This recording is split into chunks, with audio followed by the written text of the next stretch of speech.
What about this one then? Well, Charlton's owner has agreed to sell the club to the US bankrolled SE7 Partners consortium, and that's fronted by the former Sunderland director, Charlton Athletic.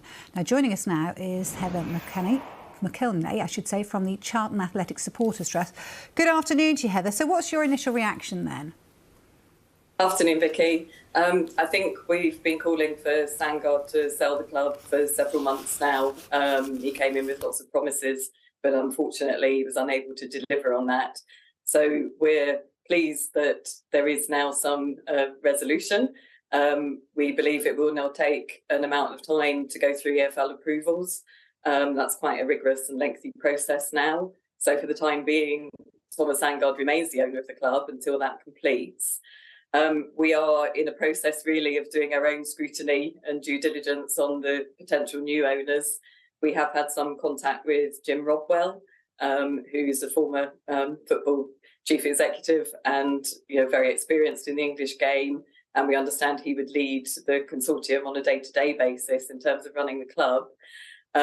Obviously, we have had comments from supporters at other clubs where Charlie Methven has previously been involved. He's a bit of a larger-than-life character, as people have seen on the Netflix documentary.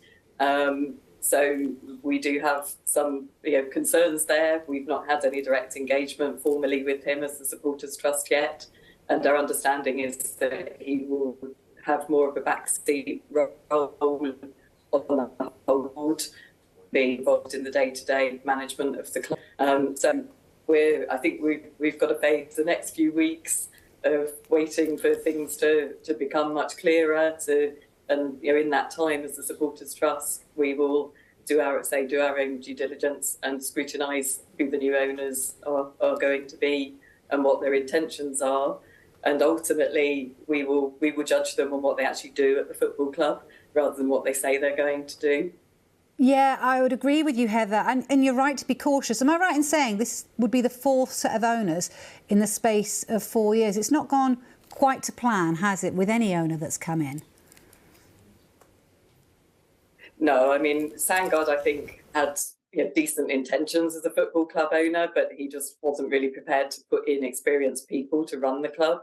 But prior to that, Sangard did save us from basically a group of chancers who did not have proper backing behind them, who did not have the best interests of the club at heart by any means. So we called at that time for the EFL to scrutinise owners and to have a more rigorous test so that people couldn't just walk into a football club having paid £1. So we're now in a position where the EFL have tightened those regulations. And that's why this process will now take several weeks.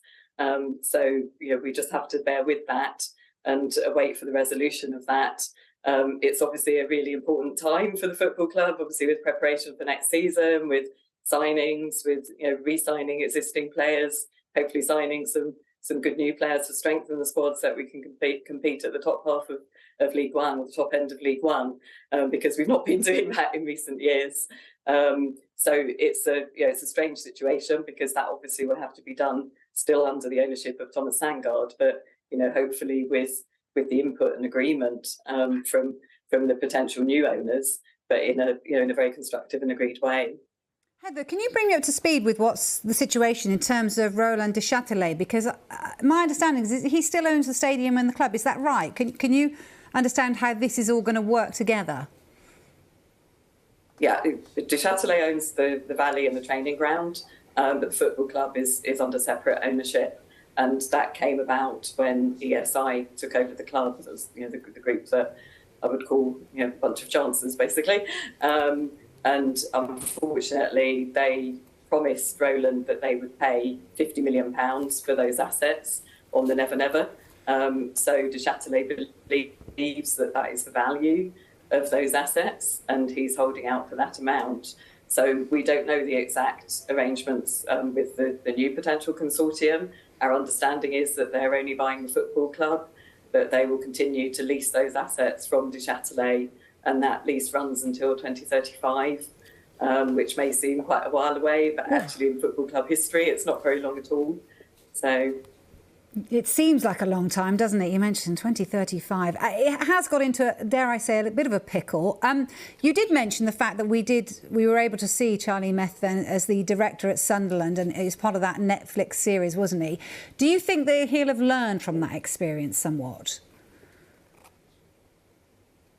I mean, I would hope so, because I think there he was a larger than life character, and he was quite domineering. And I think in the end, what football clubs really need is proper consultation with fans, recognition of the history of the club, and also the emotional investment that supporters put into the club. It means so much more. It's not just a commercial asset. It's so important in the community. It's important for families. People have their ashes scattered at the corner of the valley, the Memorial Garden, and that's a totally different relationship from a commercial entity. And I think we're always concerned as fans when new owners are coming in, and you wonder, well, what is their ultimate motivation? Is it to make a success of the football club, or is it to somehow or other try and make money out of it? So time will tell on that one. It certainly will. 5 managers in the space of 2 years. Look, if you could send out a message, and you can right here, here's your platform. If you wanted to send out a message to the new owners, what would be the 3 things that are absolutely vital for them to get it right in order for you to go on and get some success? I mean, in the very short term, keep Dean Holden and give him proper backing. So I think he's shown that he really gets the club, and has turned things around really well in the time that he's been in charge. Don't sell Miles Leaburn. We've got a great prospect there. Let's hang on to him for at least another season if we possibly can.